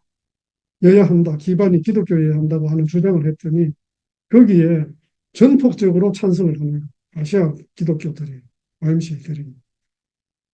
그래서 지금은 YMCA를 통해서 기독성을 확립하고 확보하고 그 다음에는 세계적인 수준의 규모의 운동을 할 수 있겠구나 하는 그런 생각을 하는 바가 생겼습니다. 네. 뭐 그런 정도로 하는데 이거는 안 그랬으면은 국제운동, 세계운동 이런 거는 아마 생각을 못 했을 거예요. 나 같은 사람이. 근데 지금 생각해 보면은 세계를 바꾸지 않으면은 한 나라도 못 바꾼다. 이렇게 말할 수가 있어요. 그러니까 세계적인 범위의 규모의 운동이 필요하다. 그리고 더의라고 하는 거를 한 번 더 생각해 보는데 여러분들이 에큐메니칼 운동이라는 걸 들어보셨을 거예요. 지금 에큐메니칼 운동은 동력을 못 찾고 있어요. 근데 내가 볼 때에 YMCA와 세계 에큐메니칼 운동과의 관계가 어떤 것이냐 하는 거는 정론을 정리를 못 해요. 답이 없어요, 저는. 그런데 하나의 초석이 되겠다 하는 생각을 하고 있습니다. 에큐메니칼 운동이 동공화되는 현상이 일어나는 것은 세계 개신교 역사상으로 굉장히 안타까운 일입니다. 개신교 역사를 상당한 정도로 이 격화시키는 그런 현상인데 어떻게 새롭게 바이탈라이즈 될 수 있을까 하는 거를 생각을 하면은 그거를 그 논의를 지금 하는 논의력이 약하지 않느냐 이렇게 생각을 해요. 나는 학생 운동할 때에 기독 학생 운동할 때에 최소한도 한국의 기독 학생 운동의 전략은 내 방에서 생산된다 이런 생각을 했어요. 나는 전 세계에 그런 학생들이 많이 있을 걸로 생각을 했어요. 세계 삼국이 그런 생각을 할 것이다 그런 생각을 했는데 아닌 것 같더라고. 네. 예, 그런 정도로.